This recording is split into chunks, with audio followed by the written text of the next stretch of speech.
April 18th meeting. I'll make a motion to approve them. Okay. I'll second it. Okay. All in favor? Aye. Aye. Okay, I think I'm unofficially starting this because I have to do it. Okay. So, as I said, we're looking to reorganize. Everyone got the agenda. As Did part of, everybody get the agenda? everybody got the Yeah. agenda. As Yes. part of the reorganization, we need to nominate a chair of the CAC, and we need to nominate a coordinator of the task force. So Tony, for your benefit, the CAC has within its a committee for the climate task force. So I have been functioning in both those roles, but so the suggestion is that in terms of reorganization, we have one person chair the CAC and somebody else coordinate the task force. So the first item is to nominate somebody. Hold on a second. To nominate somebody to be the chair of the CAC.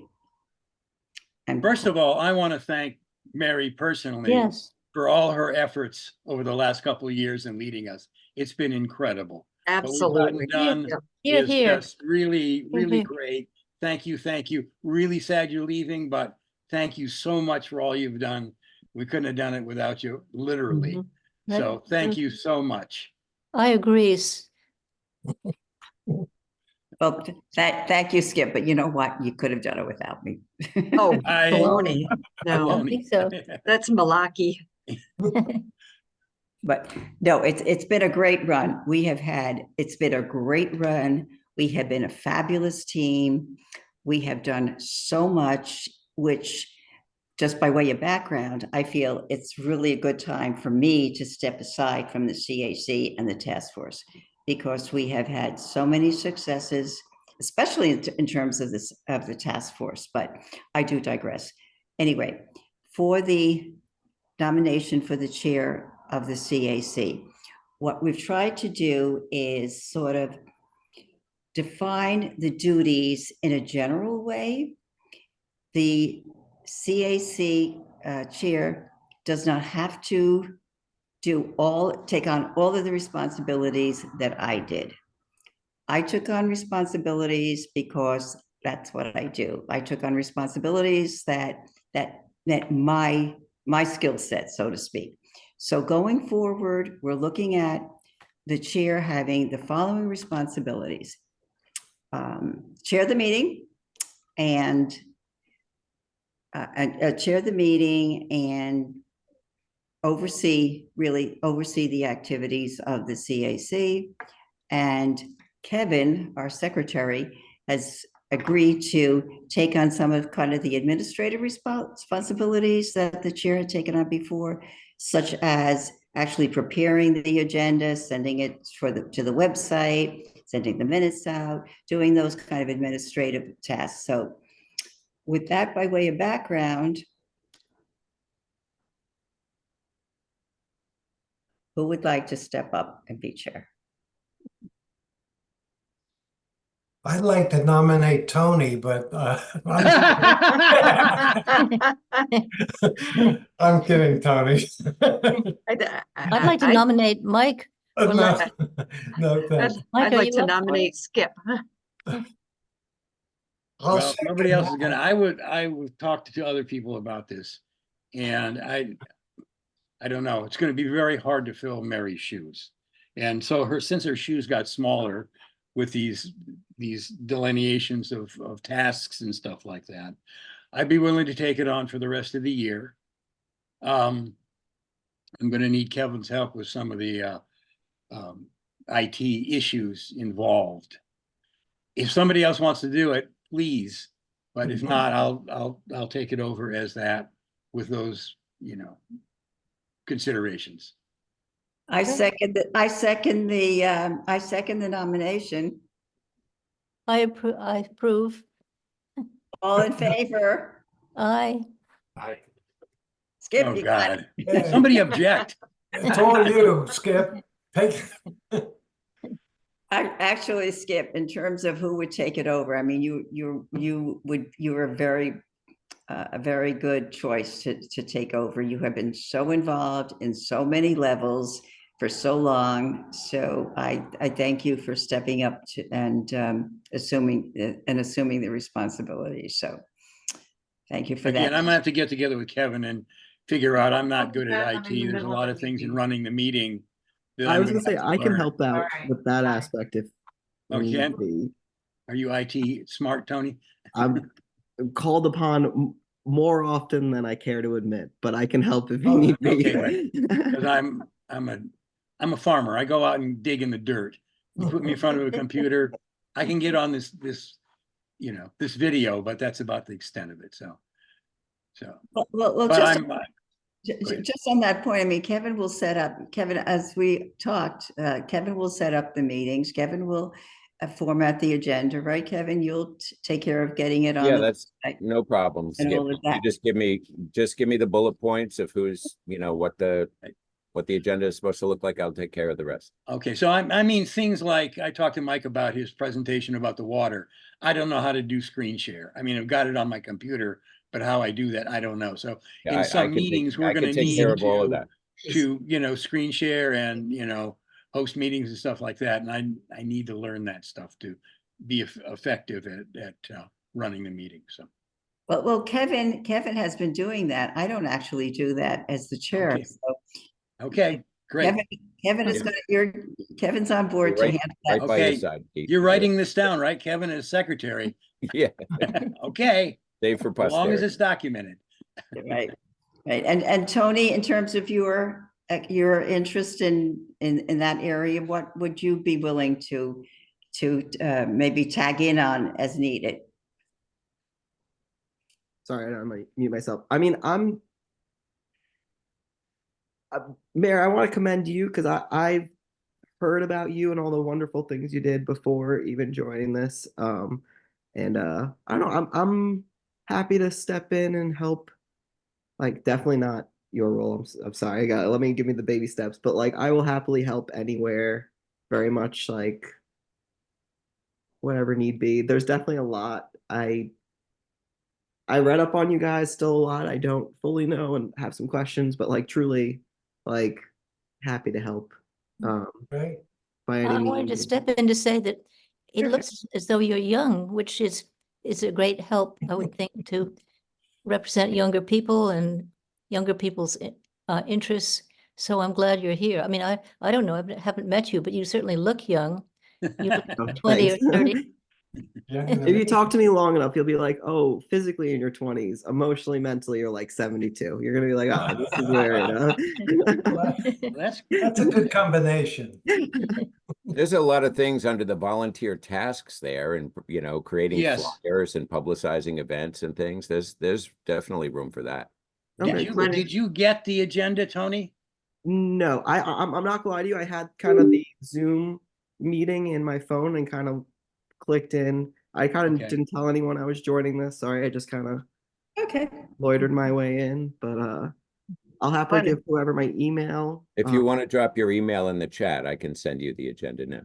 Awesome, thank you. And then Right, that, yeah. that lists some of the volunteer things that we're gonna need.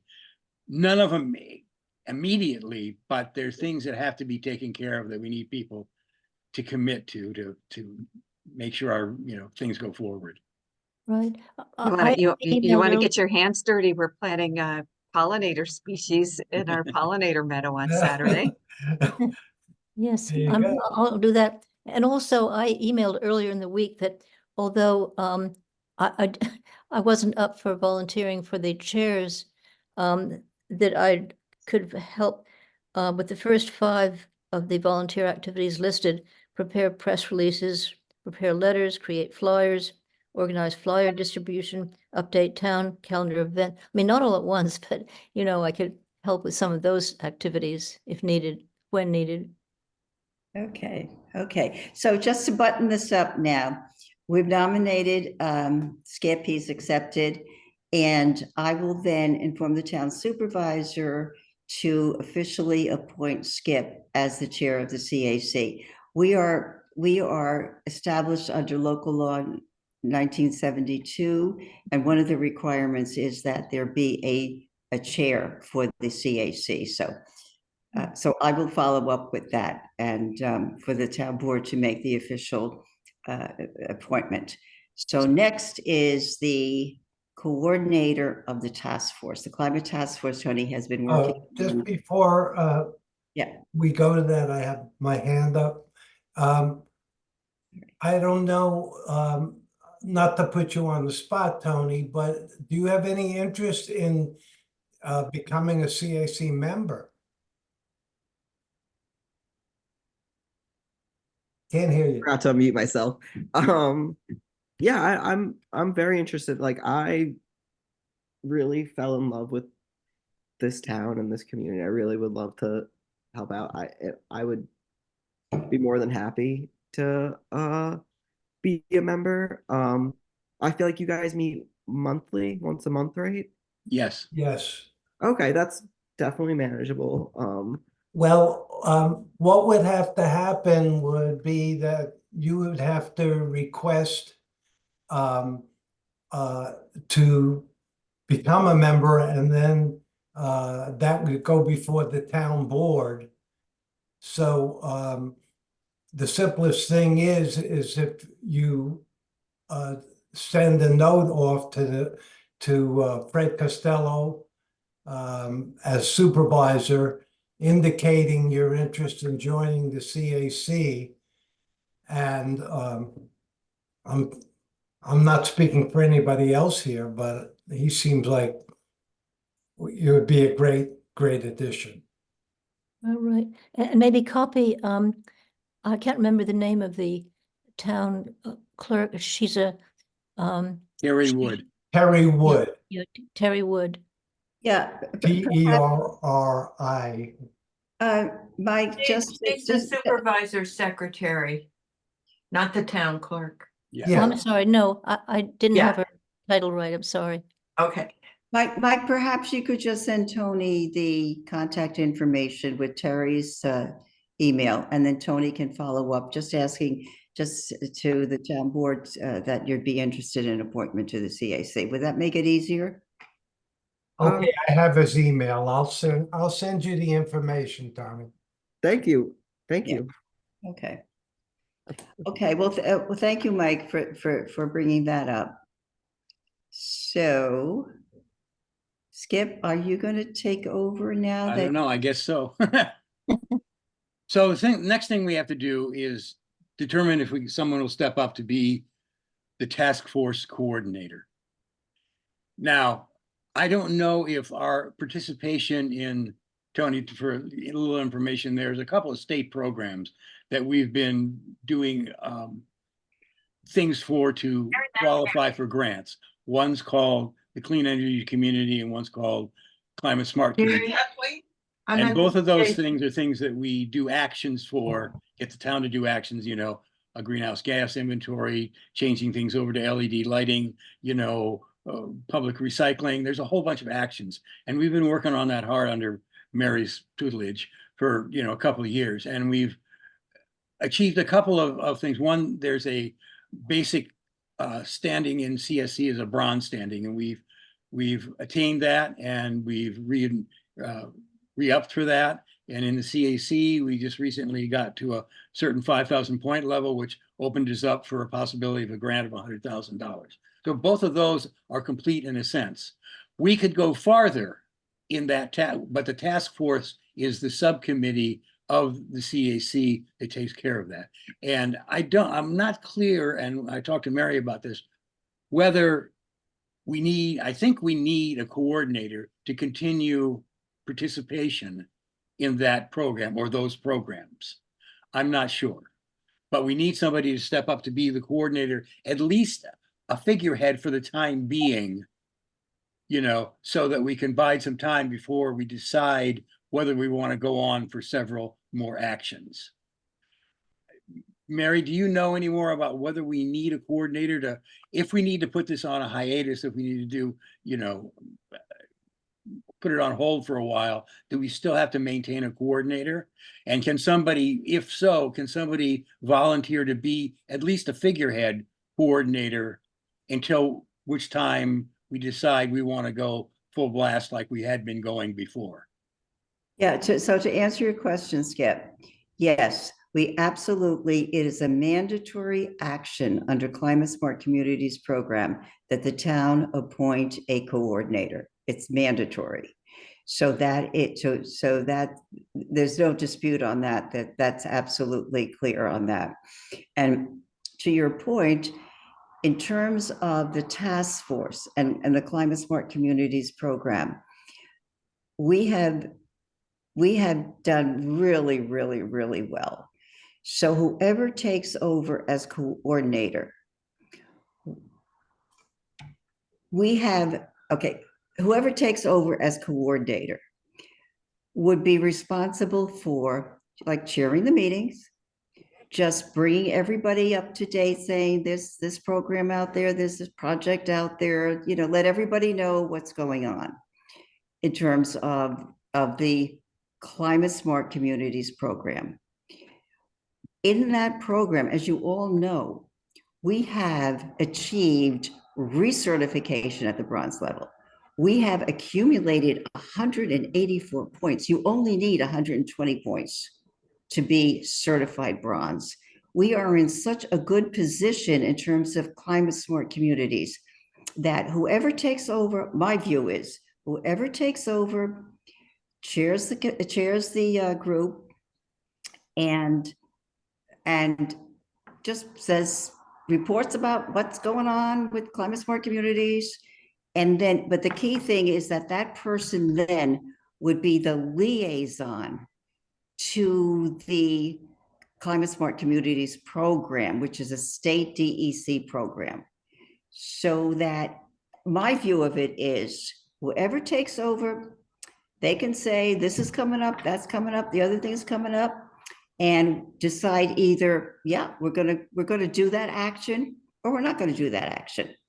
Because we're not under the pressure that we have been for last year, which is to get recertified.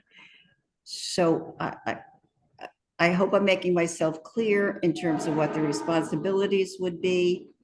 And as Skip said, if somebody would step up, and I don't want to say like just a figurehead, but just to be there to chair it, to report, and to just, when you get emails from the program, just pass them along. And if something comes up, that's something that everybody wants to get involved in, which is what happened in the past. Something would come up and we said, yeah, let's go for it. Something comes up and nobody's willing to step up. It's not going to be the coordinator's responsibility to implement everything. So open to questions. Right.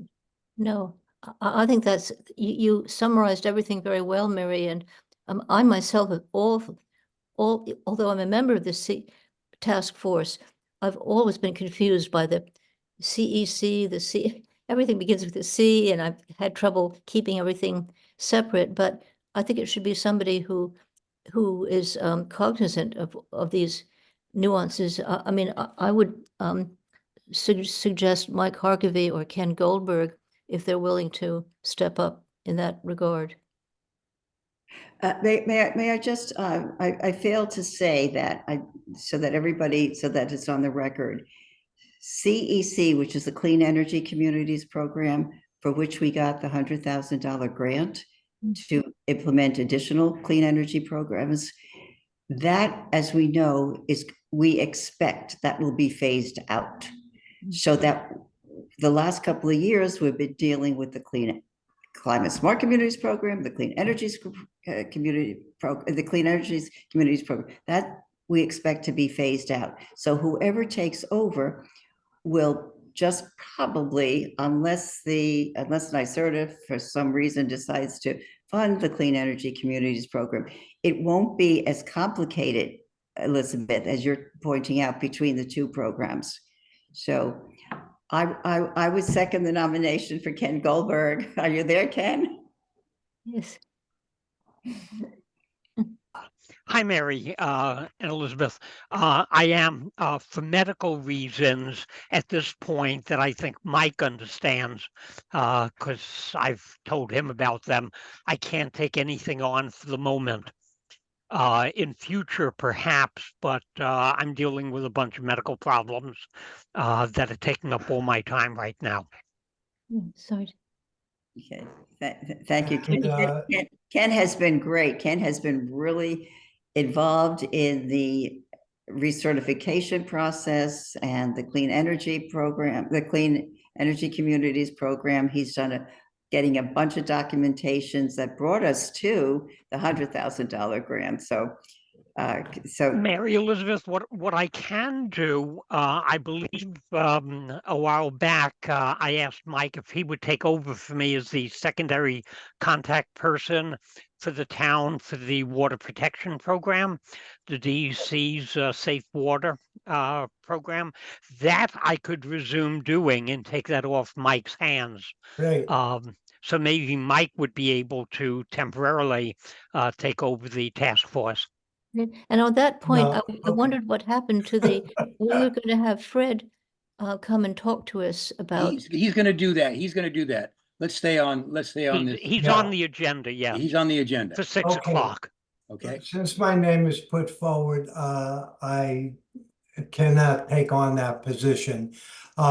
Where my interests lie is in the CAC, and I have talked to Skip about backing him up and filling in some of the things that he's going to need.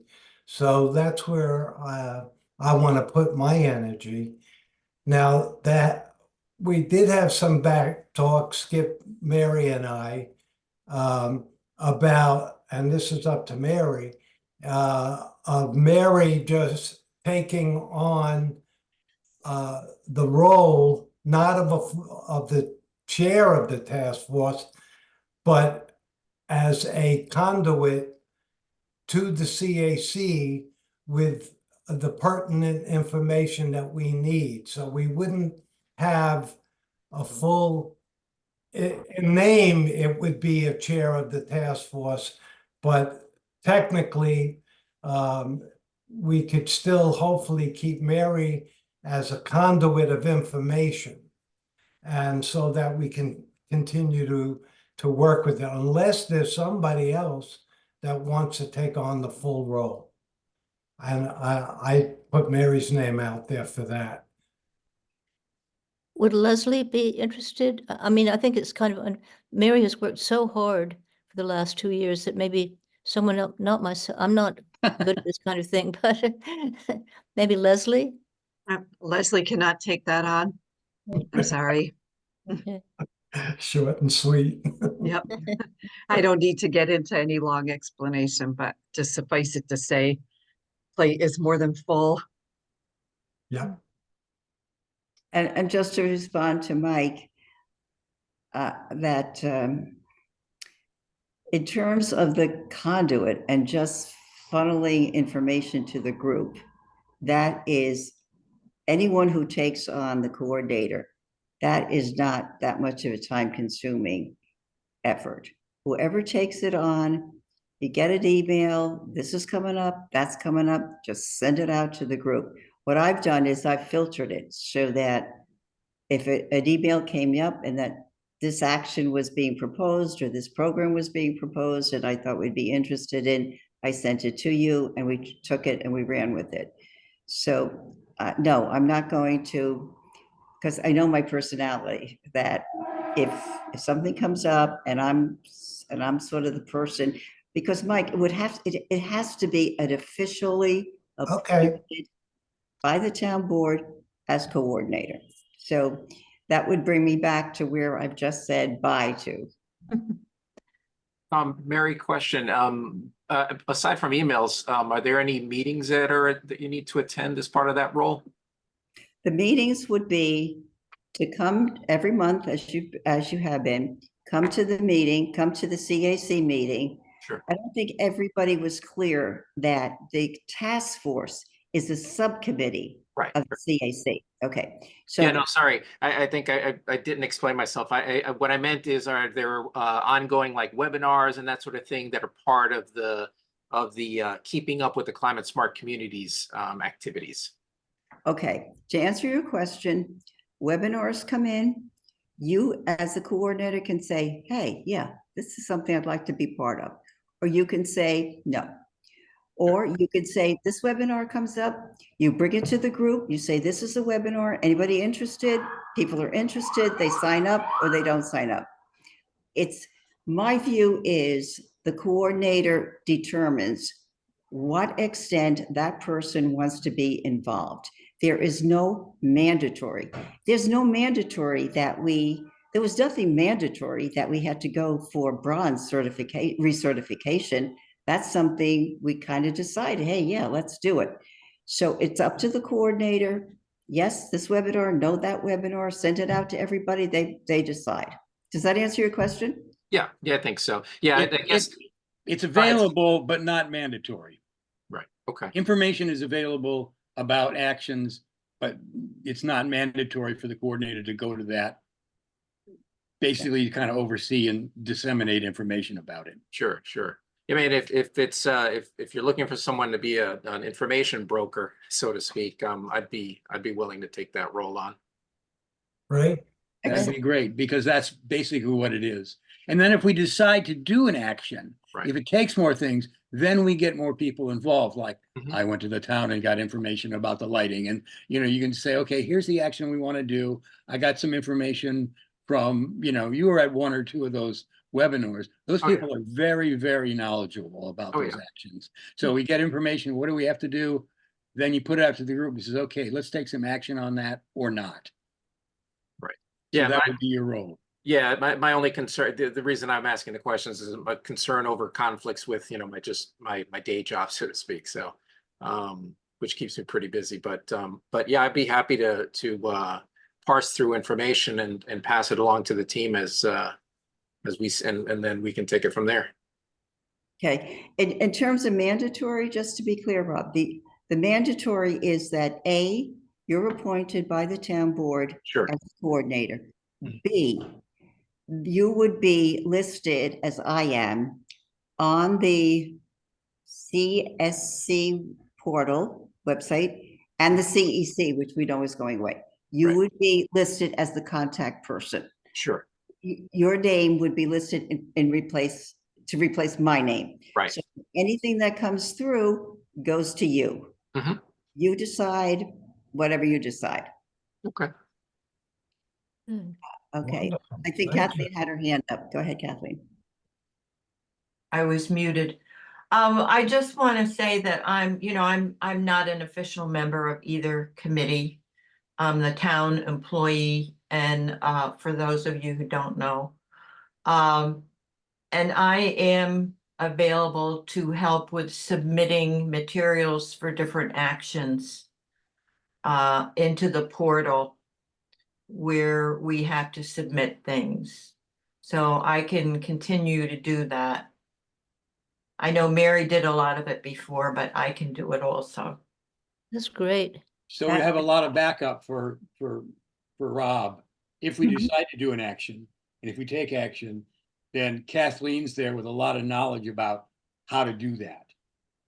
And the programs also have people that you can consult with if you need information or clarification about the actions, the things that you have to do to earn the points for different actions. Matter of fact, I'm going to be speaking with Eleanor Peck tomorrow about our clean energy community program.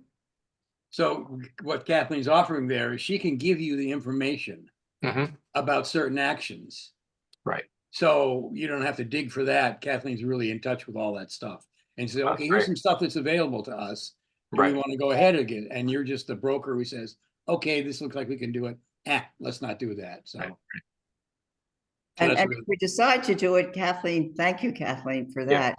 Kathleen will go on the portal and whatever information we get, she'll submit it for approval. So That's great. And also, I'm still going to be part of CAC and the task force, so I'm available as a resource for whatever is needed. So, Great. okay, so we've got a nomination. Do we have a second? I second. All in favor? Aye. Rob, you're it. Rob. Thank you, Rob. Rob. Thank Sure. you. Thank you, Rob. And again, it's what you decide, what the coordinator decides is appropriate to go forward with. And if you have the team behind you and if people behind you, nobody steps up to the plate and says, we want to do it. It's not all on the coordinator. Right. So, Understood. so we're clear on that. Thank you, Mary. Okay, Skip, next on the agenda. Well, next on the agenda is volunteer tasks. Now, what I'm seeing this isn't something that we have to do immediately, I don't think. Was that your intention, Mary, of Right. listing these? But Yeah. these are the things that we're gonna need people to do. We're gonna need people to commit to do this as they're needed. And I want everybody to be aware of what these are. Mary, do you think we should take it any farther than that? I mean, because none of these things at this point, other than getting the chair and the coordinator, we don't have anything underway right now that I see on here that we need to complete. Was it your idea that we get people to sign up for these things?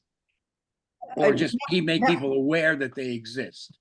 Yeah, not necessarily to sign up right now. I just wanted people to be aware that, as the CAC chair and as the coordinator, these are all tasks that I assumed as in those roles. Only because that's kind of what I do and that worked for me.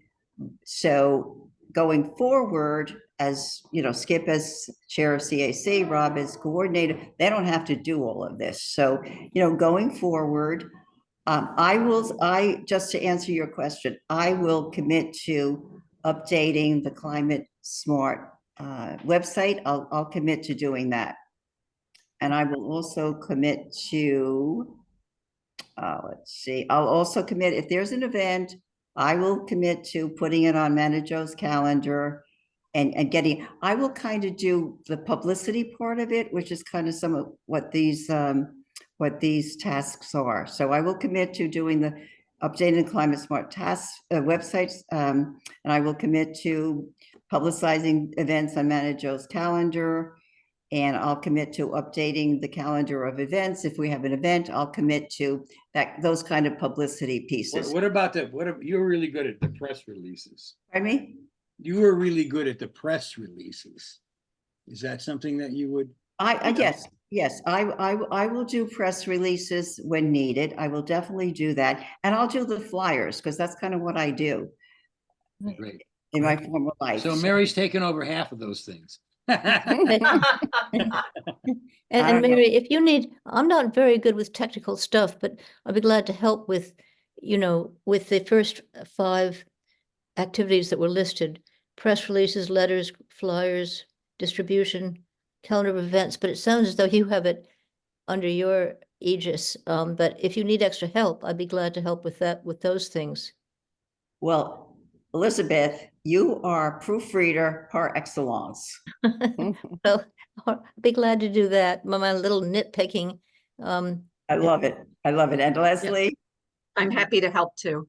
Yeah, I mean, yeah, we need, if I do a press release, I need you guys to proofread it for me. So, okay. So yes, I will do press releases as needed if we need letters, and I welcome all of your support in terms of proofreading and that. So, okay. And I don't mind writing them either. Pardon me? I said, and I don't mind writing them either. Writing the Either. I don't mind writing them. either. Okay. Either, however you say. I say either, you say either. Okay. I say tomato, you say Let's tomato. go the whole thing. Oh. Okay, all right, so, okay, yes, so to answer your question, Skip, we don't need people to sign up right now, but as these tasks become important to do, we do have some. Right, so this is an awareness thing. So one small question about if you're updating the Climate Smart website, because Leslie and I were talking about that. So post-meeting date, I mean, that's an update, right? Is that one and the same thing? Or is there something different that I'm not seeing? The two things that I've been doing in the absence of Steve Weir is posting our meetings on the events in Climate Smart Saugerties website. And I've also been adding to the news, to the homepage, to the news section. The update, that's what you're calling the update. Yeah, yeah. And but I will work with Steve Weir because we need to update other text on the website, which is programmed in a way that I, as the what do I call it? As the assistant, as the admin for the website, I can't do right now. So I will work on that. I'll take care of the website, okay? Okay, great. Okay. Because that is a Climate Smart Communities action. So we need to keep that going. Okay, great. Okay, good. All right, so we're down to, we went over the volunteer tasks. So CEC grant update. Okay, Mary has asked me to do that for you. Okay, Okay, we have received official notification that we're eligible for the $100,000 grant. And it was discussed briefly with Fred, and the decision was that they would like to go for 3 light-duty trucks. The grant will probably only pay for 2 of them. But if Fred was thinking if they get 3, they'll get a better price. And if you divide the grant into thirds and apply it to each truck and show that the town is providing some of the funding, that kind of looks good for us. So we are now waiting for them to make a decision on what trucks they want, because we have to gather information about the make, the model, how many, miles a year they expect to use them, and things like that. And then they also want the information on the truck that's being replaced, because that's how they determine the greenhouse gas savings. Right. By comparing annual mileage with an electric vehicle versus a gas vehicle. So that information will be given to me, and then I will upload the information to the site. And I'm kind of pressing to get this done quickly, because according to the guidance document, if we get 1 electric vehicle, we earn 300 points. And if we get 2 additional electric vehicles, we earn 500 points. I have submitted the purchase of the Zamboni for the ice rink, and that is worth 700 points. So that's 1,500 points toward a $125,000 to $175,000 grant. okay. So to be clear on this is in the CEC program. CEC, This is for everybody's, acknowledgement about what's being talked about here. It's Clean CEC. Energy Communities Program, which we just got 5,000 points for. And now these would be extra points. And once we get to this, I think the $7,000 point level, we're open to a much higher grant. Right. Is that a separate grant from the 100,000? That's my understanding. I'm going to be going over all of this with Eleanor Peck tomorrow to confirm it. Great. I want to make sure that I'm understanding the booklet correctly. Now, so I submitted for the Zamboni, which was 700 points. If we get the points for the vehicles, that's 1,500 points altogether. And Greg also purchased an electric, they call it a club cab. It's a landscape vehicle. So he purchased an electric one in April, actually. And so that qualifies for 200 points. Again, I'm gathering information. I'll check with Eleanor tomorrow and make sure that we can get those 200 points. And what would be remaining is 300 points that we would need. And you're going to love this, Mary. we can get 300 points for if our building department officials take energy code enforcement training, current energy force and enforcement training. So anyway, I said to Sean today, Sean Weaver, the assistant building inspector, I need you to take a NYSERDA class in energy code enforcement. And I looked it up online and they have one on May 29th. And Oh, my God. he signed himself and Alvy Weeks up to take that training. We only get credit for one person, but that's the last 300 points Oh, my God. Good to for get to you. the 2000.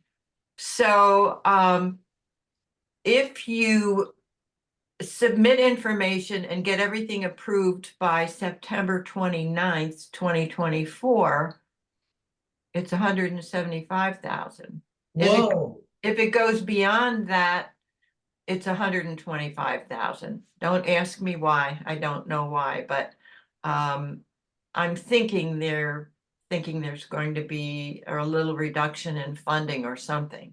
So anyway, if we can get this all done by September 29th, and we should be able to, the big thing will be the trucks, whether they have to order them and wait for them.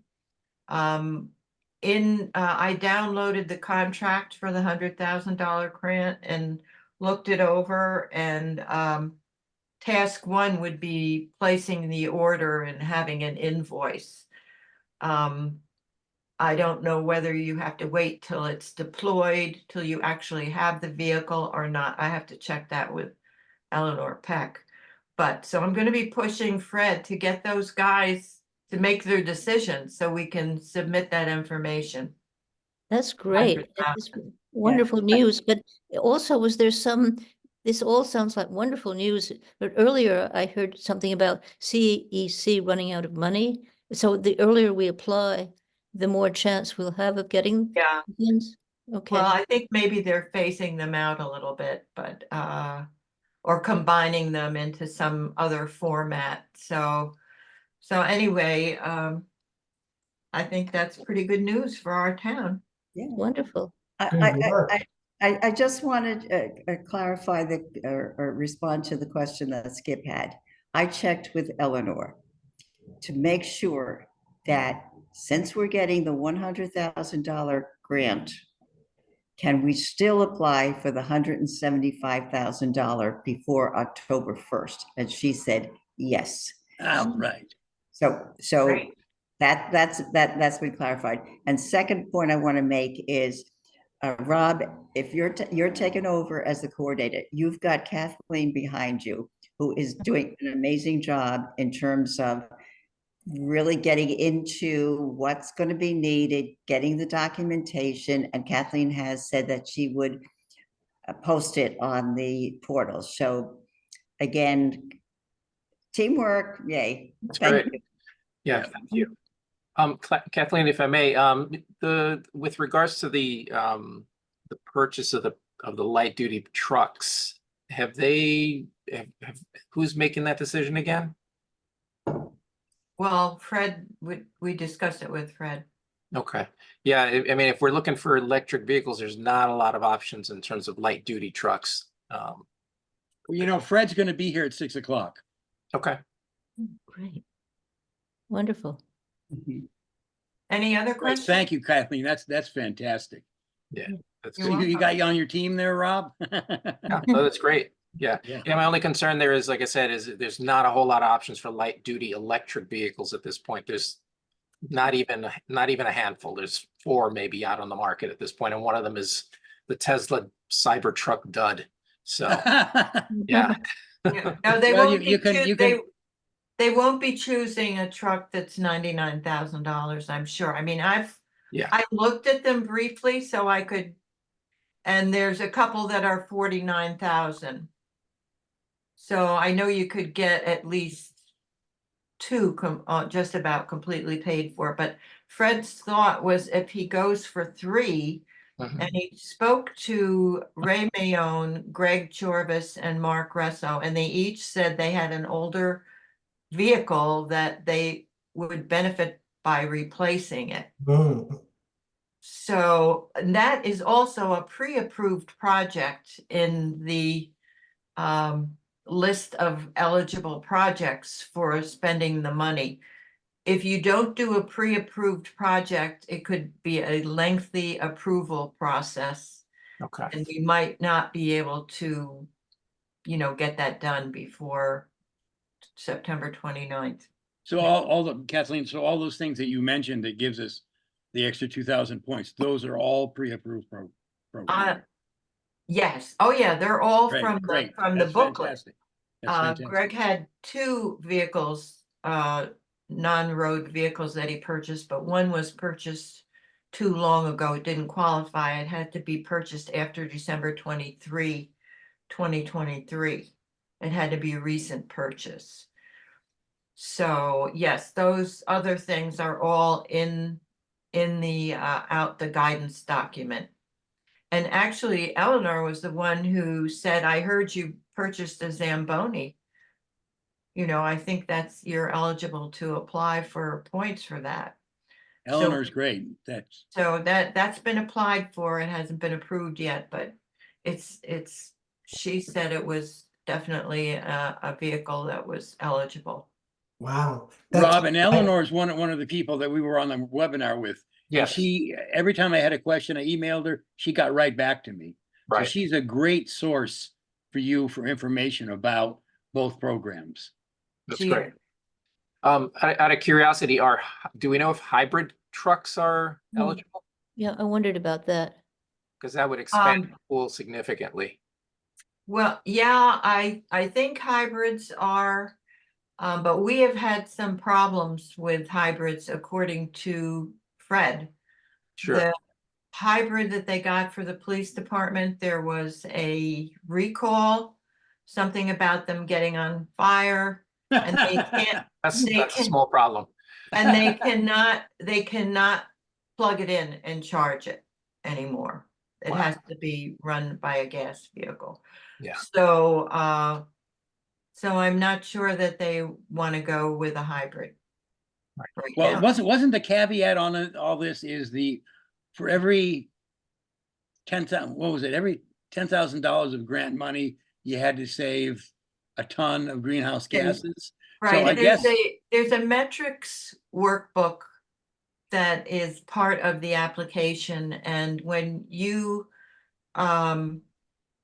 let them know the estimated miles per gallon for the vehicle that you're replacing and the electric vehicle, it figures it out. Right. right, that was It- my point, to it's- answer. It's an automatic, it fills in the boxes automatically with what your greenhouse gas savings are going to be. That would answer Rob's question. Because if it's a hybrid vehicle that falls into that category of saving whatever is a ton of greenhouse gas for every $10,000 of grant money, that metric would answer that question, right? Well, yeah, it would be, it's going to be more significant if it's electric. Right, but it might Sure. be enough to answer the question. It might be enough. Hybrid might be enough, depending on what you're using now. Right.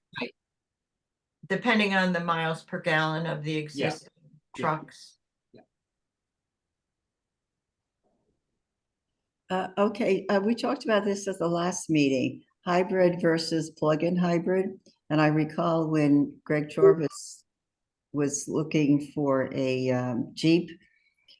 And I spoke to Eleanor Peck, the coordinator for CEC, and she had said that it would be a plug-in hybrid. So perhaps when you're talking to her tomorrow, Kathleen, just to clarify, hybrid versus plug-in hybrid, that would be acceptable. Yeah. And I think there's 3 years, there's actually a 3-year period, although we don't want to go 3 years. I think you have 3 years to implement your project. But I'll Right, check with her tomorrow. I think I saw that in the booklet. Yeah. And that's taking into consideration, you might have to wait to get your vehicles. yes. No, that's definitely, I saw that as well, that it was a 3 years to implement. So we had that time frame. I just wanted to, because we're coming up to 6 o'clock and Supervisor Costello will be joining the meeting. In terms of follow-up, we need, I guess, Skip or somebody to send a memo to the town board saying that the task force recommends Skip as the chair, to be appointed as chair of the CAC, and that we recommend that Rob be appointed the coordinator. So that officially takes place, and the town board, I think, Zach, you're on here now. Perhaps that's something you could convey to the town board? Yeah, I can draft up a couple different motions for that and share it with the board, and it'll be on our next agenda. Great. Great. Okay, so Zach will take care of that, so that'll get accomplished. And before we bring in Supervisor Costello, I want to let everybody know, in addition to the tasks that we talked about earlier, we have a repair cafe coming to Saugerties on June 1st. And I have been the liaison to Linda Amour, who is running this cafe. And going forward, number one, the first one is June 1st. She is planning another one the first Saturday in October. So I would like somebody to take over as liaison just to Repair Cafe. And I can tell you what it involves. It just involves being in touch with Linda, getting the sheets, the sign-in sheets. Let me give the background on this first. Being in touch with Linda. Repair Cafe is 4 points in Climate Smart Communities program. So what we need to do is to document that we had a Repair Cafe. All the liaison has to do is be in touch with Linda, get the sign-in sheets, get the flyer that goes out, show that we publicized it, show that the town was involved. And Linda is taking care of everything. She's doing an amazing job. And I hope that as many of us that can be there on June 1st, to be there to support Repair Cafe. So I would ask someone to think about maybe being liaison to Linda. Yeah. And I do it. okay, great. I just need obviously all the contact information. Yeah, okay, good. Yeah, so, and that's 4 points for CSC, which is what it is, so. Right. Okay. All right, so we're coming on to 6 o'clock. I expect Supervisor Costello to be joining us momentarily. So maybe what we can do, maybe it's before Fred gets here, maybe Mike can fill us in a little bit about his input on the water supply and protection thing, because that might be things we want to question Freddie about also. So if Mike wants to give a short overview, I think he sent everybody out stuff. Yeah. And a copy of a memo that he sent to the town board. Yeah. So if anybody has any questions. Actually, Kevin, did you get that memo? It's called CAC Input on Development. I'm sorry, Mike, I don't recall seeing that. Pardon me? You're asking me if I got that memo? Yeah, there was a something sent out called CAC Input on Development. I wondered if we could, if you had it, we could possibly get it on the screen.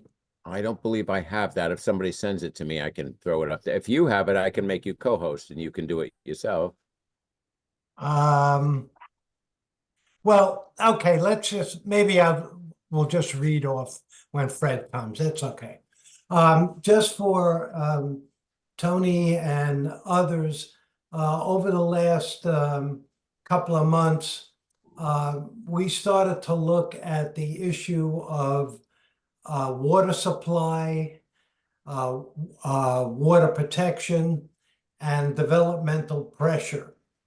And we see that as a issue, an ongoing issue with the development within the town, as well as the upcoming Winston Farm project, which is a major project and might also involve water issues.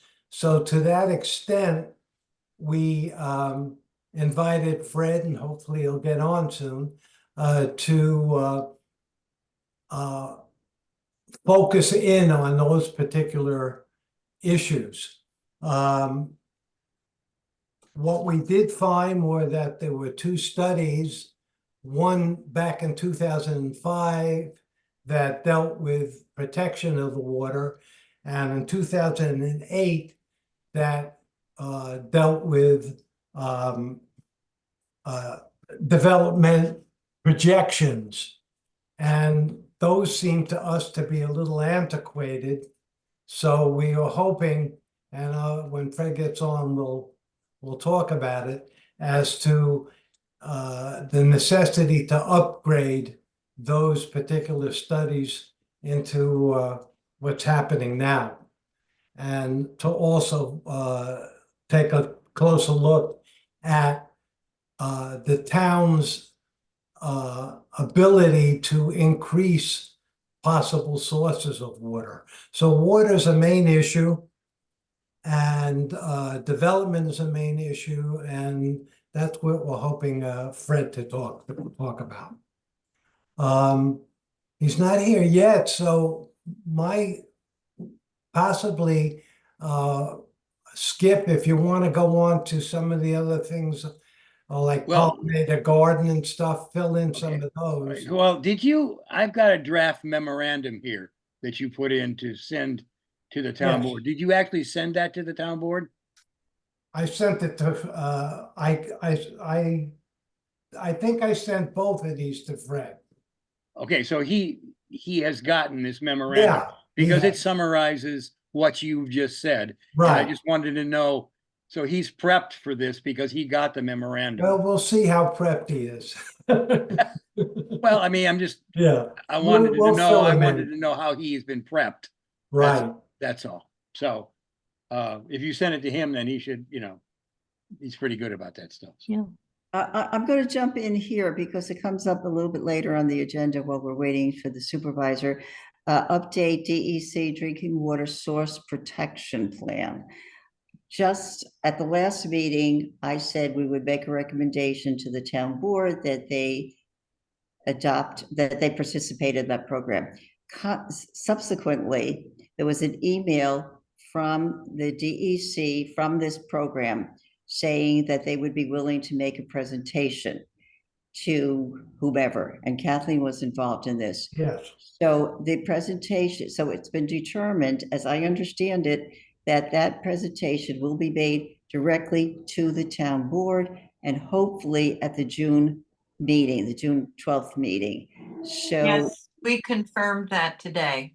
Okay, so just for everyone's edification, that drinking water source protection plan that the DEC is offering to towns, municipalities to work with them on protecting the groundwater.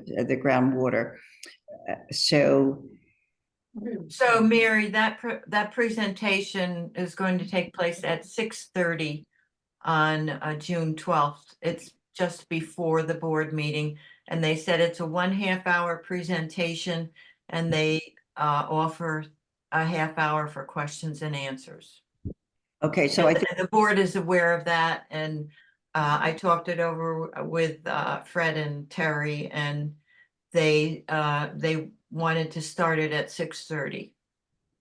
okay, So it's actually a little bit before the actual board meeting. So I think everybody, if you want to all put it on, if we all want to put it on our calendars to be there to participate, well, to listen and even perhaps participate. I don't know whether it's just there's an opportunity for the public to participate, but I think that should be a really interesting and important program that the town might want to consider participating. What day is that meeting? I'm sorry. June, I believe it's 12th. June 12th. June 12th at 6:30. Okay. So Wednesday. As we talked about in the past, there's two aspects of this. There's the groundwater supply. Do we have enough water? I just contacted Fred. He's attempting to get on right now. Oh, good. So there's two issues. There's the supply, do we have enough water to support future development? And then there's the protection. How do we protect what we already have? So Kevin, are you there with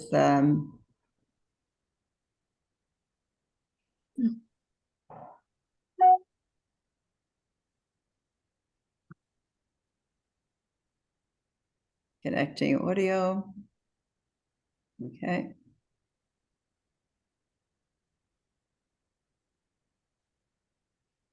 Okay, participants.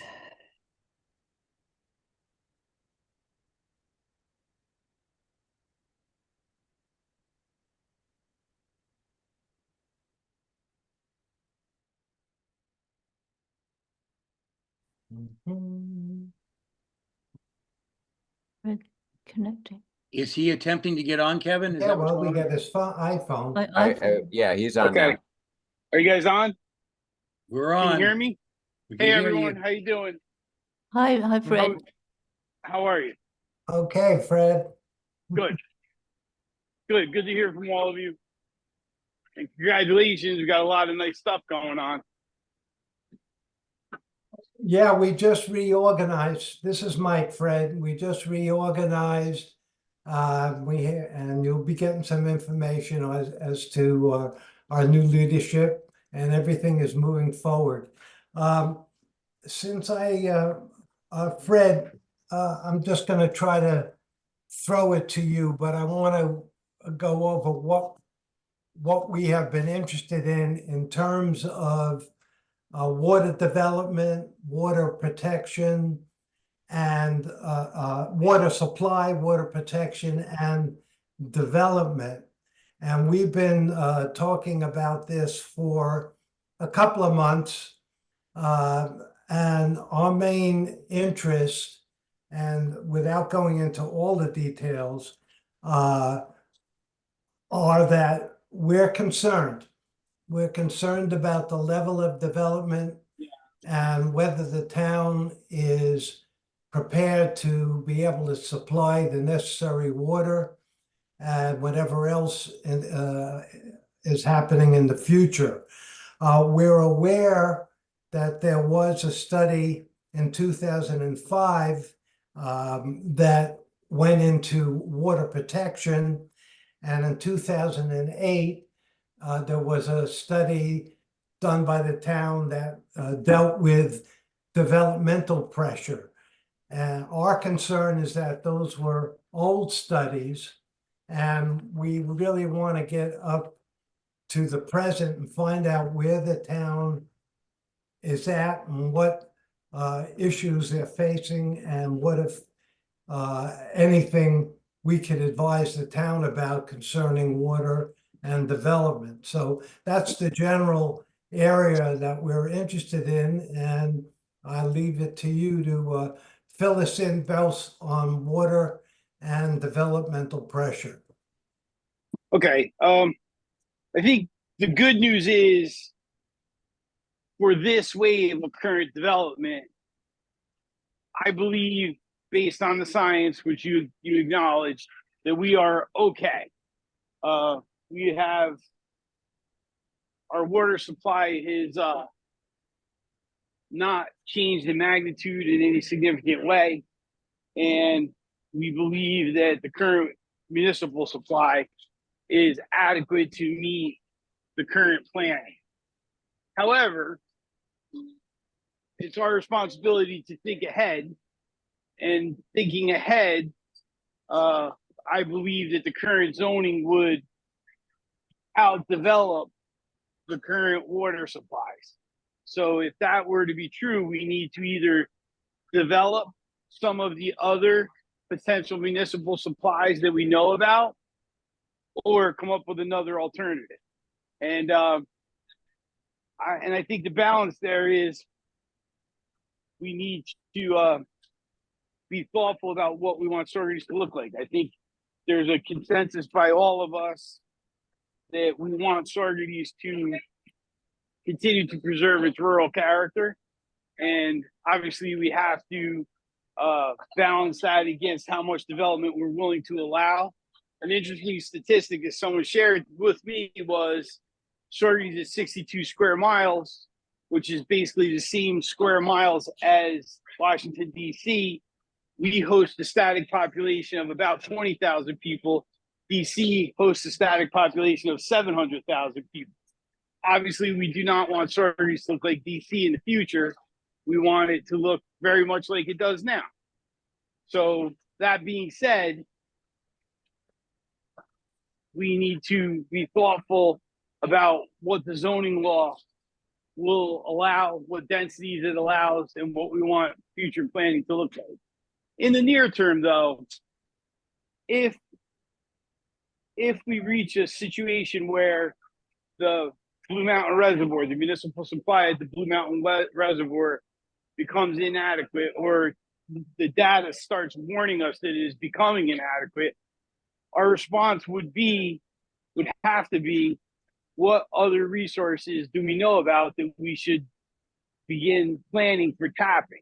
So the first one, obviously, that comes to mind is Winston Farm, because it is likely, if there's a development there, that the developers will tap that resource. And I believe it's the will of the town board to say, okay, that's great, but the town's going to want to control that supply. And as a baseline for the development we will allow there, we're going to give you a percentage of that supply for on-site consumption. And then we want to leave a reserve that will be available to supplement the municipal supply. So let's just say that there's 100 gallons of water available a day from the aquifer under Winston Farm.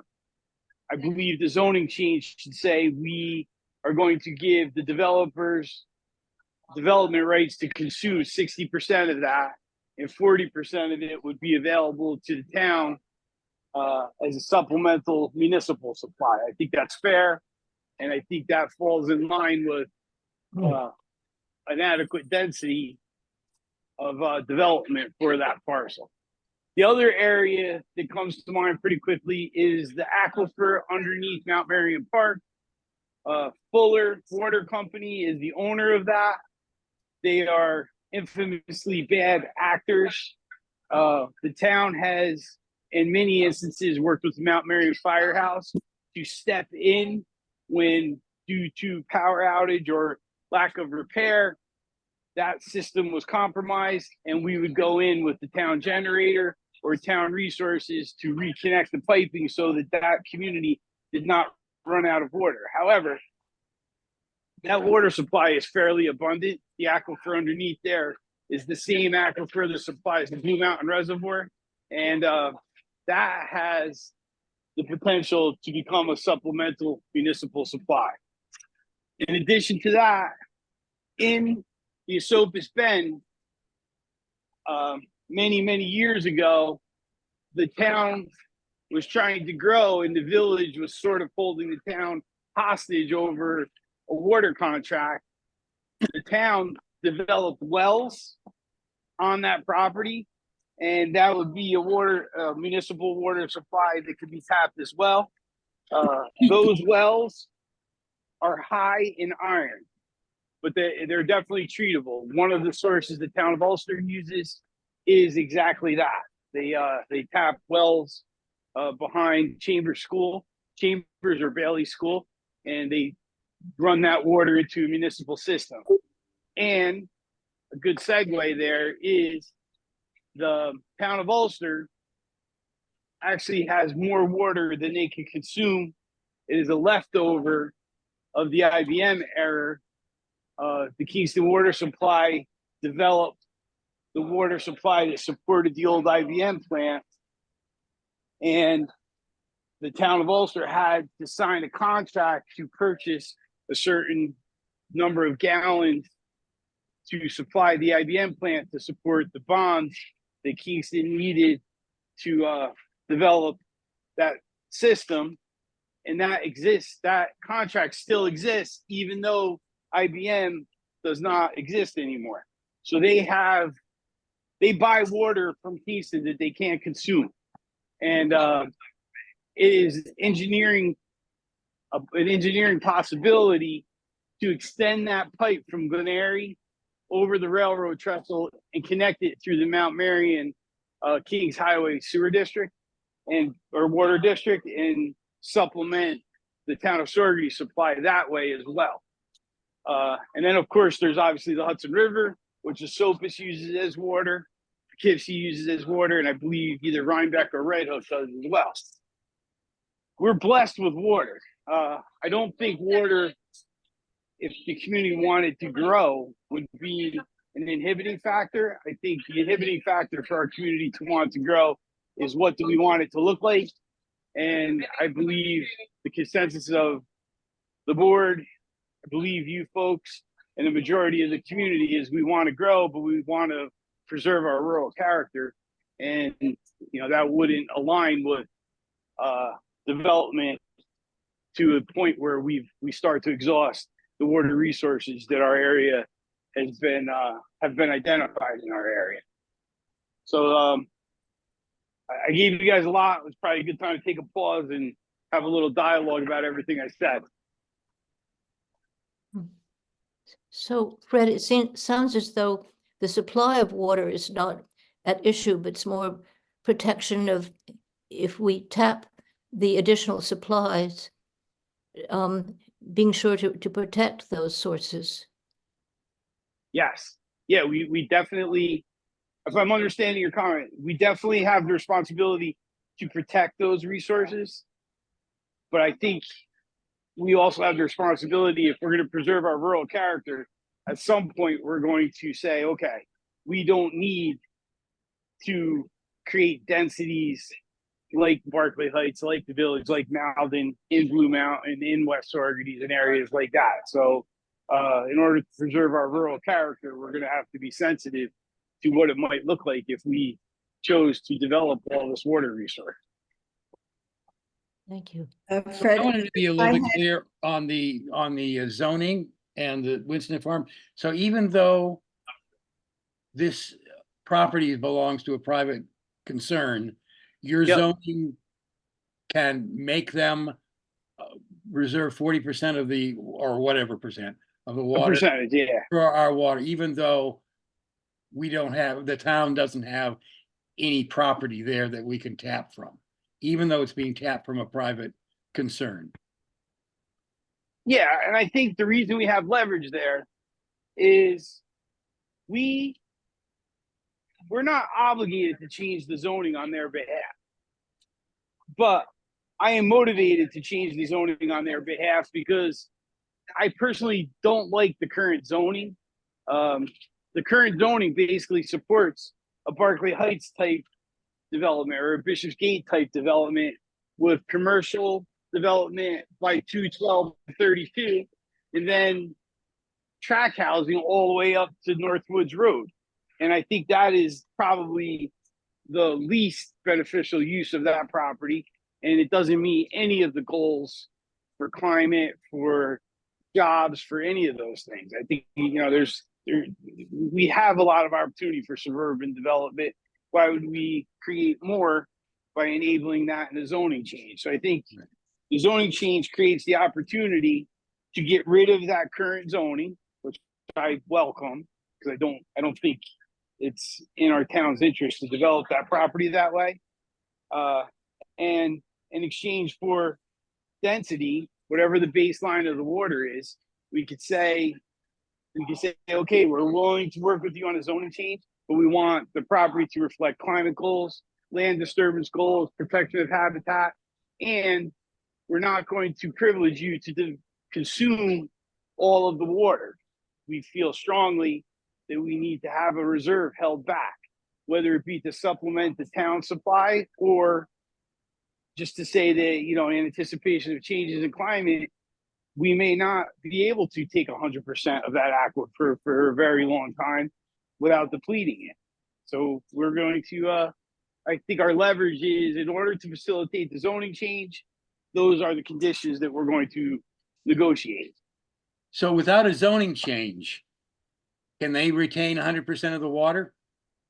Yeah, without a zoning, without a zoning change, they are free to exploit the current zoning. So they could develop the aquifers on the property and build a property, a development that would have commercial development off of 32 and off of 212, and then a residential Bishopsgate, Berkeley Heights type neighborhood all the way up to Northwoods Road.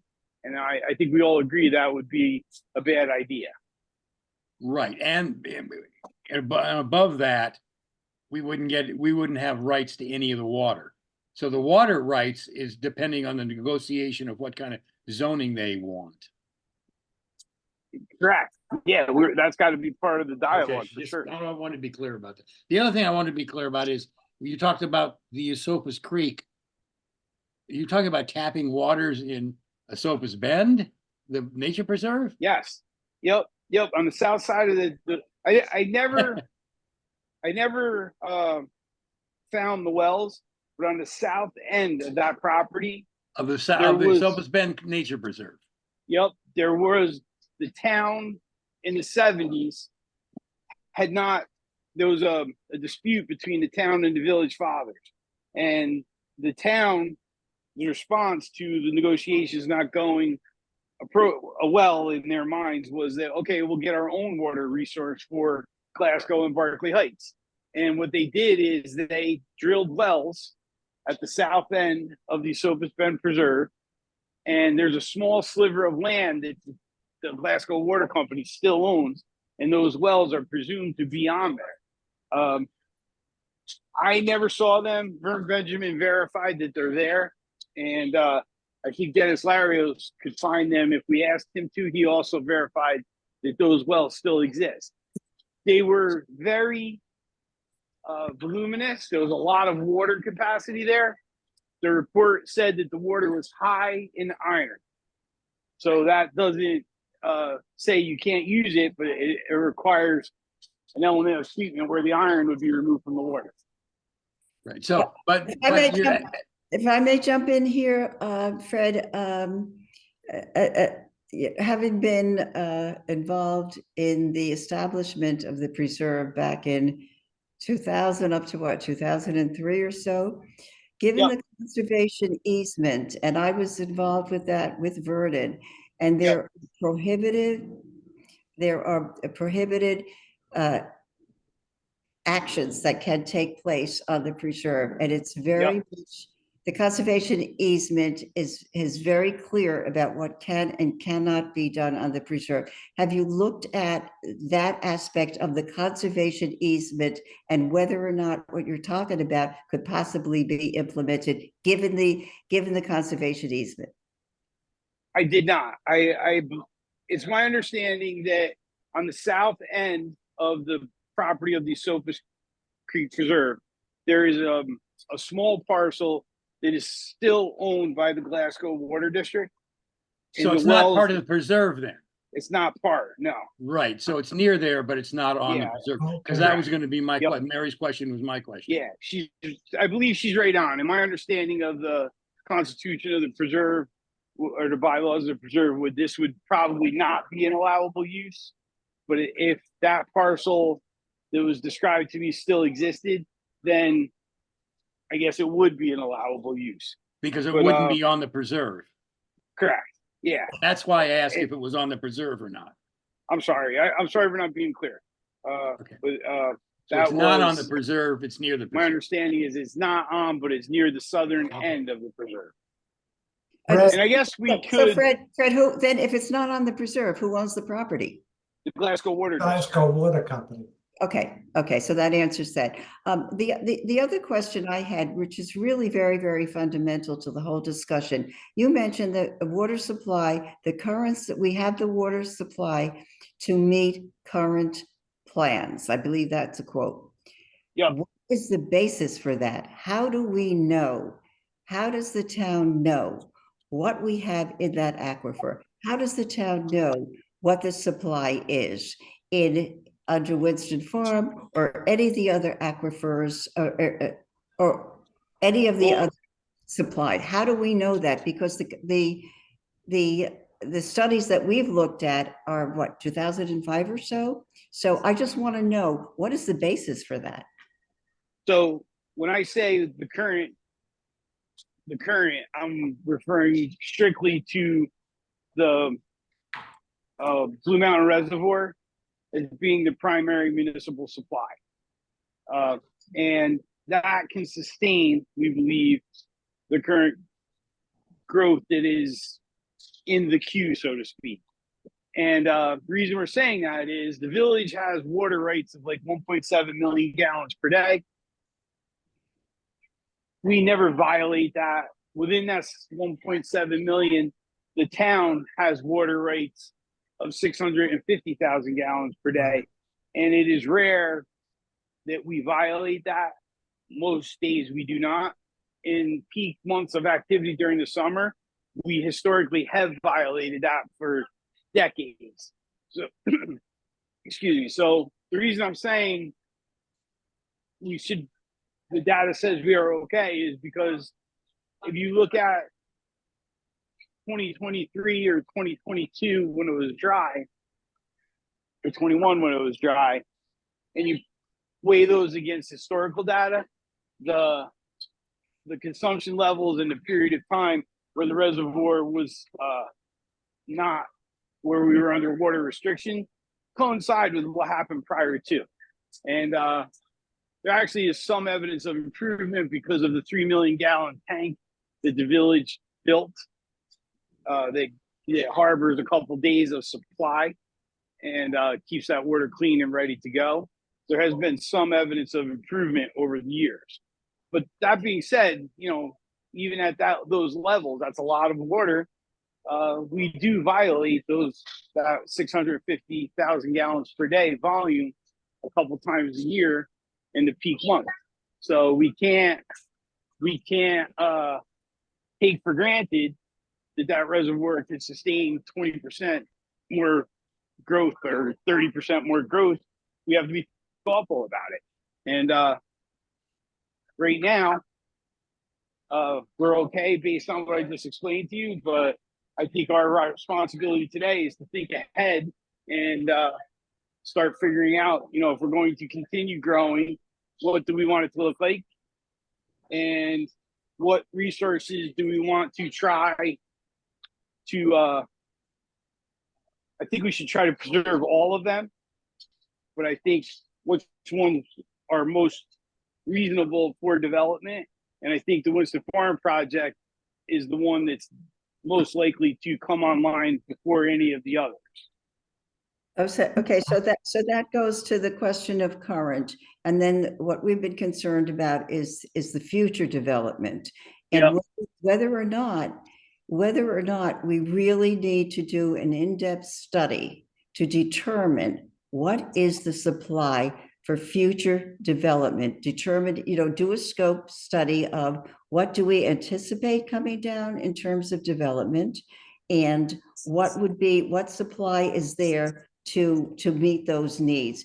And the other issue that came up was whether or not the planning board, when they look at approving developments, whether or not there should be a requirement that the developer estimate or ensure, whatever the verb is, that there is sufficient supply to provide the water for what development is being proposed. Has that been something that's been talked about?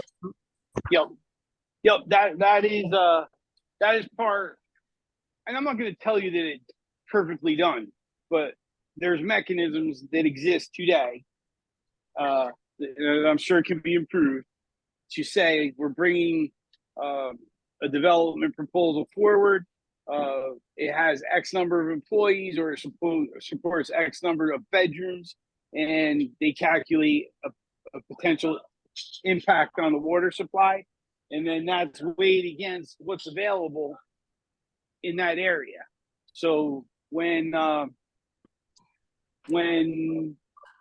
what just came online, Summit came online, they had to provide data that you just referenced to say this is what we anticipate our usage daily will be. And then the calculation happens, okay, where does that fit into the town's allowance of village water? And do we have the capacity to approve that?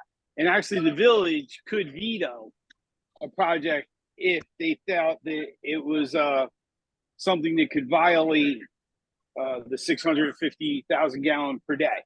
If there was a project that was high water demand, our contract with them gives them the authority to say, no, sorry, but we're not going to allow that connection to take place. Then the developers would have to consider alternative water resources to provide water to their project. And also, is there any way of holding to account somebody who does exceed a development project that does exceed that their estimated withdrawal of water, use of water, because otherwise they might just go on taking an excessive amount of water? That's an interesting conversation. If a property is in the water district and they earned approval legitimately, they have right to access that water. If they are an outside user, theoretically, they could be turned off. That's happened. Usually, if there's a property that fell into neglect and there was a leak that was on it, that hadn't been repaired, the village or the town would just turn off water. It hasn't happened on anything of significant scale. So that would be a curious thing. But quite honestly, when the engineers do those calculations, they're relatively conservative in their math, and usually the projects don't exceed, they go well under the daily projection. Fred, I'd like to talk a little bit or ask you a little bit about zoning in general. Okay. First of all, like the issue on the Winston Farm, you indicated that the zoning there is not acceptable. Right. And that by creating density, creating some kind of a compromise with the. Mike, I lost you. I got you. We can limit their development. Yes. Is it time within the town take an overlook of the whole zoning for the town, similar to how you're looking at the Winston Farm in terms of encouraging density and saving open space? Do we need a revision of the zoning? Yes. Yes, for sure. But I don't think we can overstate the importance of the Winston Farm project. Whatever we do there with zoning, I think we have to do our best to get it right. And what happens there, I think, is going to be the template for changes that happen in other parts of the town. I think they're linked, and whatever mistake we make, which we will make a mistake, hopefully the other parts of the town whose zoning will benefit from. It's that one's, that one is front and center. It's big, it's important, and I think it's not just important for Sorges. I think there's a regional component to it because of the scale. And if the zoning did not go mandated that it not interfere with the aquifer, that would be an enormous help. Well, I think we so when we just talked about when a project comes forward, the engineers have to present what the projected consumption is going to be, and does that consumption fall in line with the $1.7 million or million gallon taking, or the 650,000 per day taking we are allowed to get from the reservoir. So I think one of the beauties of Winston Farm is if they develop their own water resource, we don't have to consider that because they're going to net not have any impact. And if they do have an impact, it's my belief that it should be a positive impact.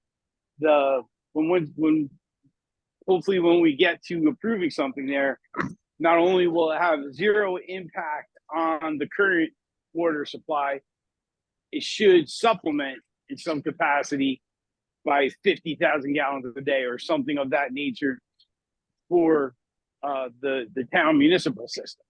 That's a rare occasion where we can have our cake and eat it too. If we told them they had to become a draw to the town system, the scale there may push us to the point of reaching near capacity of the 1.7 million. So I think the better way to go is say, yes, we want you to develop that. In the end, we want the town or village to be in control of that resource. And if it's, if there's 100 gallons a day available, we'll let you develop up to 60, but the extra 40 or whatever percentage we can agree on is going to be available to supplement the town municipal system. So Fred, what you're saying is that the deal you ultimately get to with the Winston Farm in terms of zoning might be a template to expand out to the whole town. Is that what I you're think not necessarily from the water resources perspective, but I feel like we talked a while about adopting the stretch code. So I think at a minimum, the new zoning there should acknowledge the stretch code. I think at a minimum, we're going to want to minimize land disturbance and preserve as much open space as we can.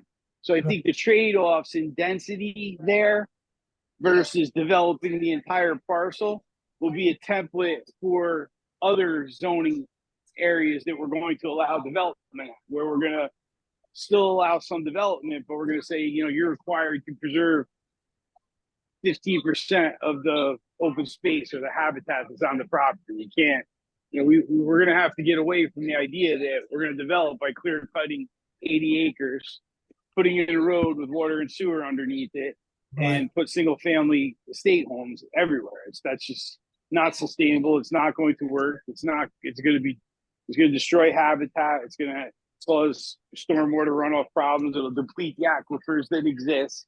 So that, we know the ills of doing that at this point. So we have to do better. Right. Skip, this is Ken. I've got a question. Is that okay? Can I ask Fred? Sure. Fred, hi. Ken Goldberg here. How you doing? Hey, Ken. Good. I'm good. Thanks for coming to the meeting. When I was still on the planning board, one of the last things that we did, we were asked by the town board to give a recommendation about a proposed major change to the zoning law that would allow car washes on top of any town aquifers. And I know after I left the planning board made a recommendation saying that they didn't see any problem with that. I saw a lot of problems with that and with protecting the water availability for the town. Is that moving ahead? Have they come to the town board and said, we'd like you to hold public hearings now on our request to change the zoning law? Or is that a dead issue at the time? It's not dead. It percolates around. I personally don't feel motivated to do that. I think I tend to support the perspective that you have, that it would be a bad idea. The aquifer protection overlay that we have in place was put there for a reason. And I ran a car wash for a really long time, and I know the proposal there was for no discharge, and it would be 100% recycling, but that's a difficult burden to carry. And anything mechanical has opportunities to fail. And I think once we violate that covenant of protection, you know, even if this is a marginal violation, we'll have to do it again and again. And at some point, there's no point in having the rule. So the town board hasn't taken that on. For now, there's been a majority in place that says that particular use is not worth the potential risks it might cause. So it's been held at bay. It does float around though. It comes up every now and again. Okay, Mary did write a letter recommendation from the CAC to the town board opposing that change for exactly the reason you've mentioned and that I've mentioned. So just wanted on the record that the CAC is opposed to that being done. Yep. And I hope the town board will continue to be in favor of not making a change to the aquifer protection. Yeah, and for it to move forward, Ken, it would have to go through at least 2 public hearings. Yeah, and right. I think like-minded folks would come out and express themselves because, you know, I agree that this is a modest violation, but it's a violation, and we did that for a reason. And you know, once we open that Pandora's box, it's going to be really hard to close it. Well, I think, you know, I would we'll be okay. Yeah, I would that disagree zoning that it's a minor violation because it's not asking about allowing car wash in one particular location. The request is that it be allowed on any aquifers anywhere in the town. So I would consider that a rather large violation. So I would hope it doesn't get to the point. We have enough things going on that are controversial in the town. There's no need to add this to the list to them. Thanks. I agree. Okay, thanks. Yep. Fred, if I may just jump in on the zoning aspect of this as well. You mentioned that the water supply accommodations for Winston Farm could be part of the accommodations for the water supply at Winston Farm. The change in the zoning could be it could interface with that. So my question is, the CAC recommended, I'm going to say maybe 2 years ago, not sure the time frame, that the town comply with the provision in the comprehensive plan that a minimum of 50% of open space, contiguous open space, be part of the development. We haven't heard anything back on that. And that's something that the CAC was very firm about and certainly recommended that to the town board. Where are we with preserving a minimum of 50% contiguous? So we're not talking about, you know, so many acres here of open space and so many acres there. To preserve that forest area in Winston Farm, where is the town board on that issue? So we are in the same position, quite frankly, as everyone else. We have not gotten the documents back on the request for the secret study yet, and we're just waiting for that. When it comes in, my expectation is there'll be a modest change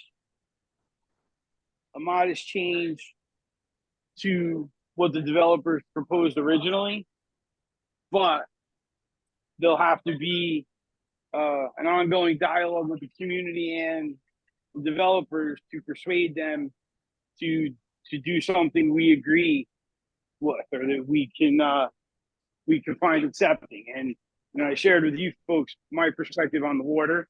I think the water creates the baseline for the density of whatever development might be approved. And I feel, you know, if the baseline says they can do 500 units of something, great, we'll give you permission to do 300.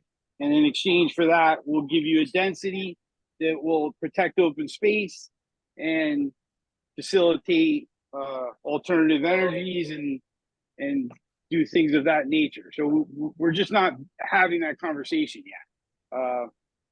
When it comes out, I don't think any of us are going to like it, because we may, I don't know. I can't prejudice. I haven't seen anything. I know it's pending, but we're not there yet. We're just So, not there yet. yeah. Okay. So in other words, leverage for at least 50% of contiguous open space forest area is not part of leverage for the for any approval of a zoning change or any consideration with respect to what the Saugerties Farms Inc. LLC is requesting, right? No, I think that will be part of the dialogue. And it's not just going to be the town board doing it. I mean, the town board is going to function as the agent of the community, and we're going to do the best we can to achieve all those goals, including that. And I sort of feel, does that make sense what I just said? Yeah, it's Mary? kind of open right now. It's kind of, what you're saying is kind of open to community input and a lot of other factors, right? Yeah, we're not right. We're not at the table yet. We are, quite frankly, we're in the same, we have the same amount of knowledge as you folks do at this moment. So when we get it, then we can roll up our sleeves and start working on it. And that's about to happen. At some point in the very near future, those studies should be mature enough to bring them forward and start saying, this is what we would like to do. But they, Fred, they did mention in their original output to the community that they recognize that large parcels, such as the Winston Farm, have a 50% open space regulation intrinsic in it already. Yeah. So am I mistaken? No, I don't think so. No, I don't think so. And I think in addition to that, so there could be, under the current zoning, which there's nothing prohibiting them from employing, they could go to the planning board and ask for approval for a subdivision beginning next month without a zoning change, without anything. That's the leverage they have over us. They have privileges under the current zoning law, which none of us like. Right. And if they exploited those privileges to have a project that we don't like, and probably very few legal mechanisms to do much about it. So getting to the table and augmenting their aspirations in a way that reflects what the community would like better, at least, is the challenge. And I think, to touch on Mary's point, like, I feel like the open space needs to be a priority, and there's multiple ways to achieve that. If they developed a traditional subdivision and went all the way up to the North Woods, backyards are not open space. We all agree on that. So we can offer them a density that's not consistent in other parts of the town, where, if the study says they can safely develop 300 units, we can say, okay, you can build 300 units over this many acres, and the trade-off would be the buildings will be bigger, potentially taller than we normally are accustomed to, but the footprint of that will be significantly smaller, so they don't have to go up the ridge and start disturbing a lot of land, and they don't have to create these large inorganic stormwater ponds. That we can leave what's there naturally in place, and they can still achieve their development or percentage of their development aspirations, and still be thoughtful about what the community would like to see. And we've been clear that open space is going to be a priority, and public access to that open space is also going to be a priority. And I don't believe there's any change in the consensus amongst the board to advocate for those things. Right.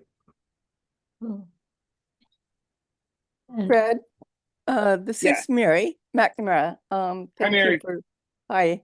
I was wanting to hear a little bit more about your thought, the town board's thought about developing a drinking water infrastructure. So at the moment, except for some very small private areas, our drinking water is a public supply managed by the village. So Yep. it sounds like all future sources you're talking about would be managed by a town system. Is that correct? So in addition, yeah, you're picking up on a vibe that I have, and you and I have talked about this. I feel that the current system works because there's been a high degree of cooperation between the town and the village, Right. and an equal dependency upon each other to protect the resource and quite frankly exploit that resource. We can't rely on goodwill of the future to continue that relationship. And also, I feel, every project needs a champion. And I think in some capacity, you folks have been the champions for getting us Climate Smart certified and doing all that work. Absent your championship, Sorges wouldn't be in the leadership role that we're in. So I feel like for water to be successful in the future, it needs a champion. And it can't be fractured between a town organization and a village organization. So my observation, and this is me speaking, not the town consensus of the town board or the consensus of the village board or anything. It's just me and my thought. I feel strongly that the way to create that champion is for the town and the village to equally split off their water resources and spin them off into a water authority. This model works well in Dutchess County. It works well for the city of Kingston. It's kind of a successful model in most areas where it has been employed. That water authority would create a board that was populated by town and village residents, and it would have bonding authority. And I think, given that their mandate is strictly water, they can do some of the studies that we need to do to identify water resources and protect them, and when appropriately to exploit them for consumption. And I think combining those resources would create an institution of sorts that has the capacity to champion those projects and make them a reality. If we don't do that, I think this relationship is fragile, and it's very dependent upon the personalities that serve in my capacity and in the village capacity. And that's served us well. We've been fortunate, but I think the creation of the wells on the property south of the Esopus Bend is a reflection and a lesson we should be thoughtful about, that those, the successful relationships that have existed for the past couple of decades can't be taken for granted. And in the future, if there is, if all of a sudden climate change says we can't get 1.7 million gallons, that could be a strained relationship between town residents and village residents over who gets priority over the water resources. And or the town, for some reason, gets careless in our effort to protect those water headwater resources that we have zoning in place for now, and they start to pollute the reservoir. Who's going to bear the responsibility for that? If it's all under one umbrella, I think it creates that organization that can champion those causes, and their only purpose for existing would be to elevate and prioritize those things. So it creates a different relationship that exists today. That's my opinion. I'm not speaking on anyone's behalf of my own. Well, Fred, part of the reason I got into some of this stuff was I started to see the tension starting to develop between the village and the town in terms of the last contract that you just signed a couple of years ago. And yeah.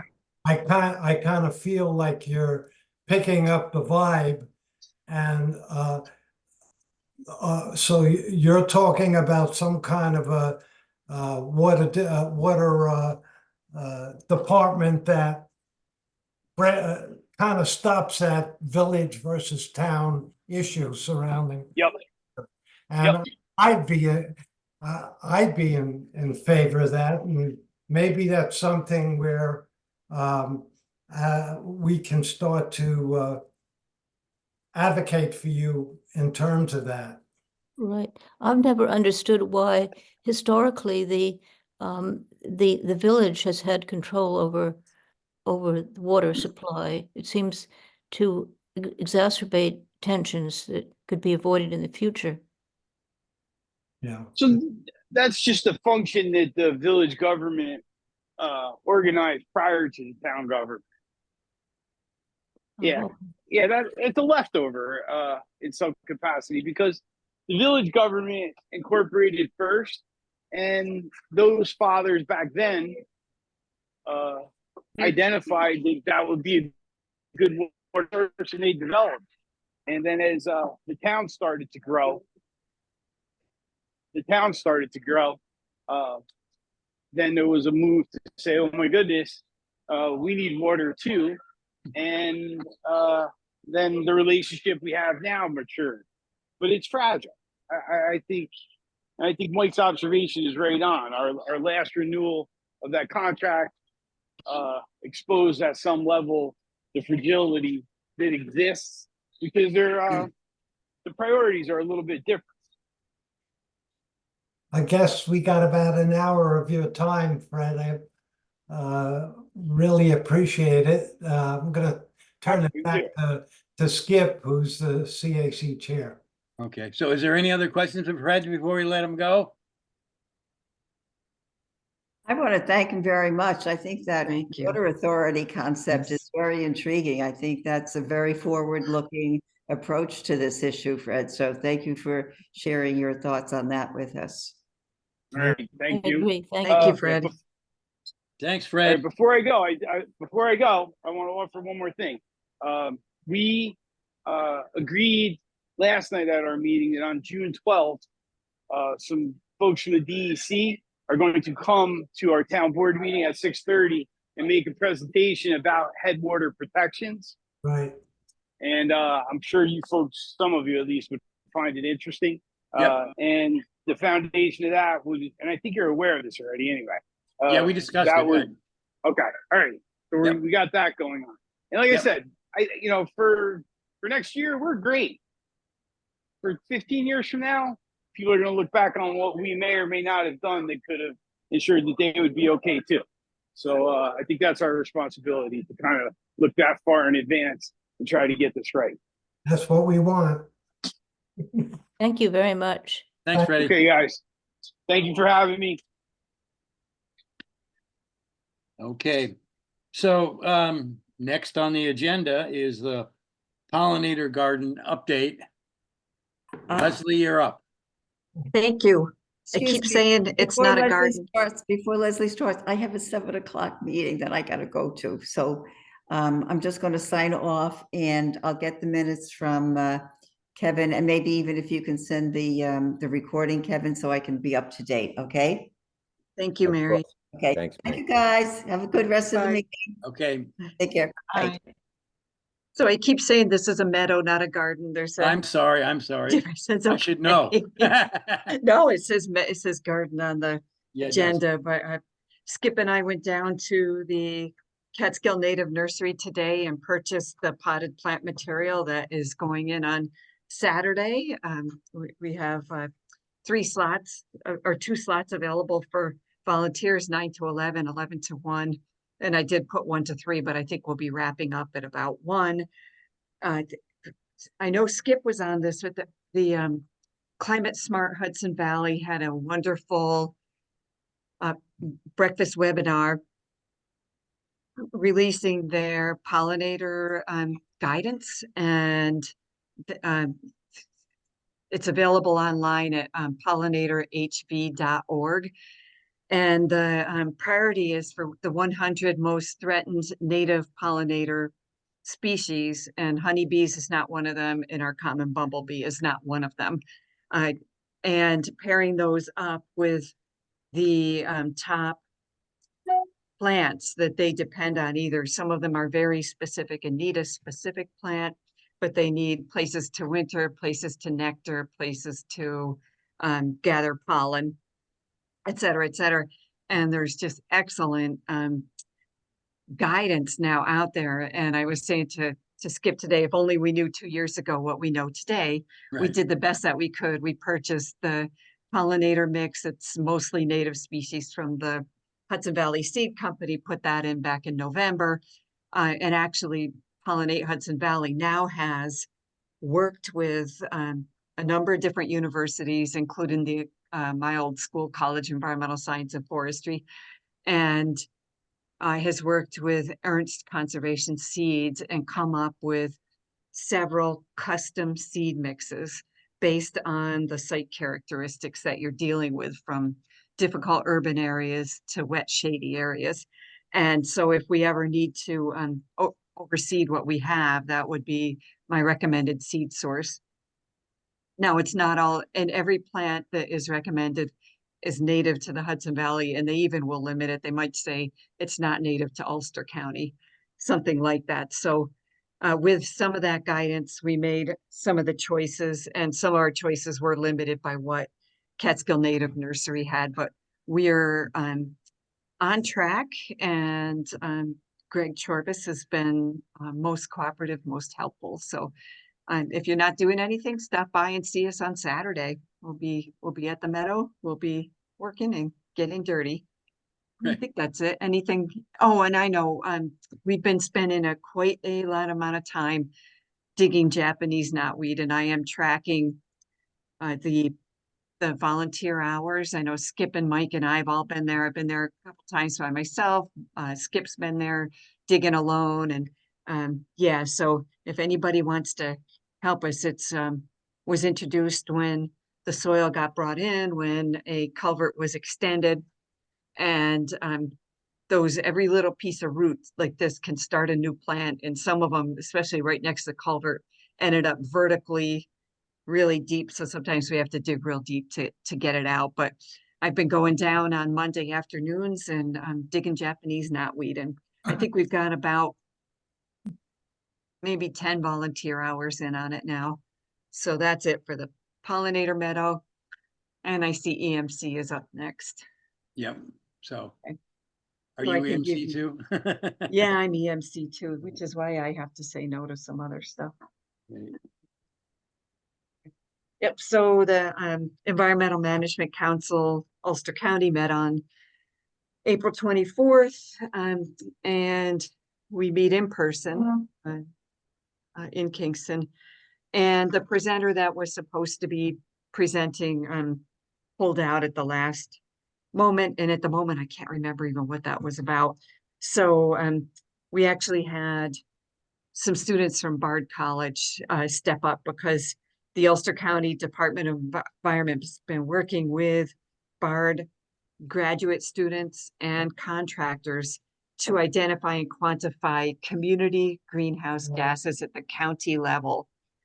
And there's 24 municipalities in the county, which will all be included, and localities can refine what is in this at the municipal level if necessary or desired.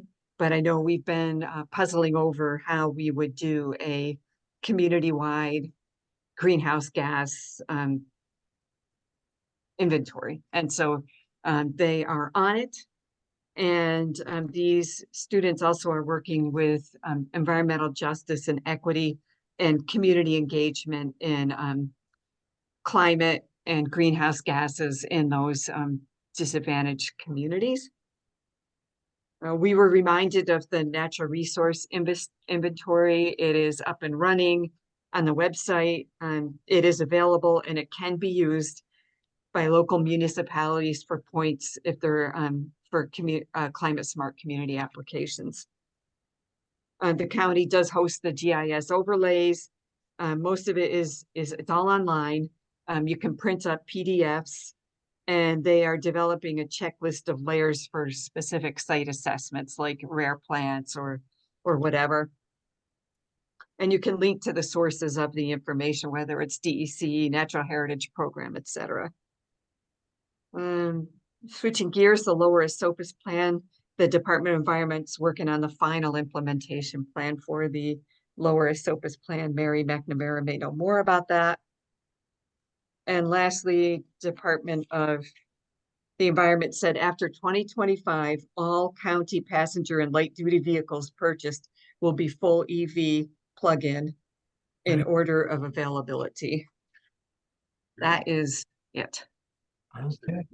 Okay, thank you. Mhm. So is Carol here? I don't see her online No, I here. don't think, I don't think No.